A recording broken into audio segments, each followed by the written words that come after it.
Hi everyone, it's Helen here with an update of my book.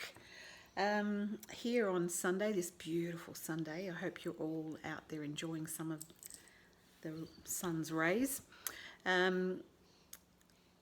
Edit 2, so second edit of the book is what's been happening at the moment, and there's not a lot that needs to be done. It pretty much got cleaned up first round.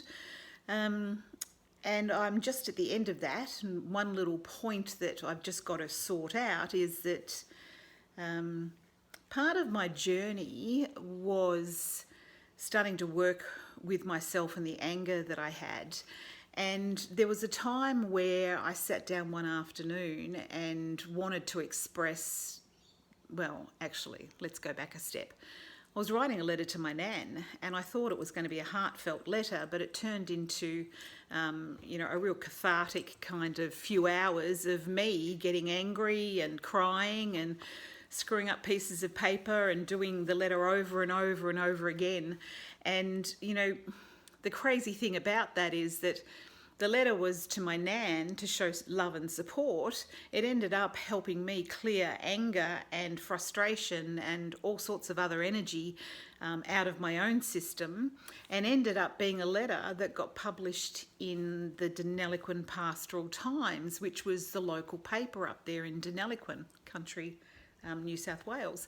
And here, that's the copy that I've got of the letter. It was over 2 pages. It's just extraordinary. It blew me away. Here was me just trying to work out my own stuff and thinking I was writing a simple letter, and it ended up published in the newspaper. But as you could see from what I was showing you, the copy I've got is pretty faded, and you can't see my nan very well, and it's the only image that I want to actually put into the book. So and also there's copyright stuff that the book people, my book people, were telling me about. So I rang the Deniliquin Pastoral Times to see if I could get a copy.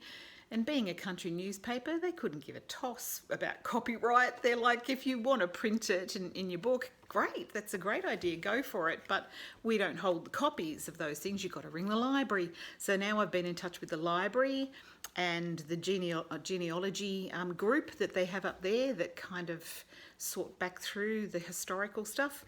And I'm just looking at getting a clean, good copy of this article in the paper so that I can put it in the book for you to see.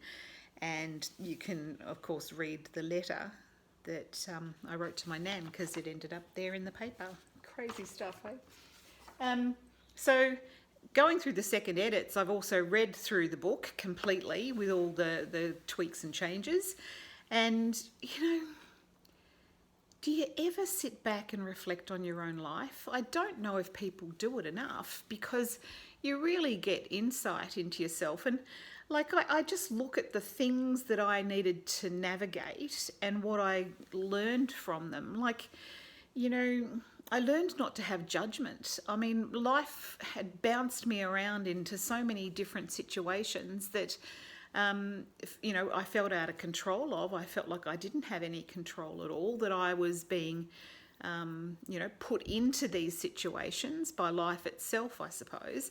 But it taught me not to have judgment. It's like, how can you if other people were experiencing similar things to me, like being at the mercy of other people and situations and all those kind of little twists and turns of life. How could you judge other people? So I learned that. And that's an important thing, because I can, people can feel if you're talking to them and judging them, and people can feel when you're not. And I just value that part of myself, yeah? I bumped straight into karma. I mean, and up until that point in my life, I'd never heard of karma and didn't even know if it was a thing, let alone whether it was real. And I can absolutely tell you categorically that karma is real, but that you can complete it. You can complete it and tie it off in a big bow and never have to run into it again. That's another story. I also,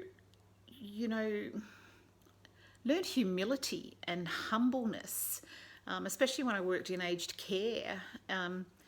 And I suppose, especially when I started to just face life itself and what we all go through, having gone, sort of reflecting on what I'd gone through helps me to get a bit more insight about others as well, and to kind of stop, I don't know, using the mind all the time. That's judgment too, right? And judging others and being critical and, having opinions and thinking you're right and all those kind of mind aspects. When you start to drop more and more into your heart and start to view people through your heart and hear people through the heart, you get a humbleness about you and a humility about you, and you start to kind of appreciate people and yourself and life in a different way. And that started to bring in that more love, because I even wrote this down the other day that what's going on in your life is really a degree of how much love's in your life. If there's pain and suffering, there's less love. If there's joy and happiness and things that make your heart beat, there's more love. It's just pretty much with more or less of it.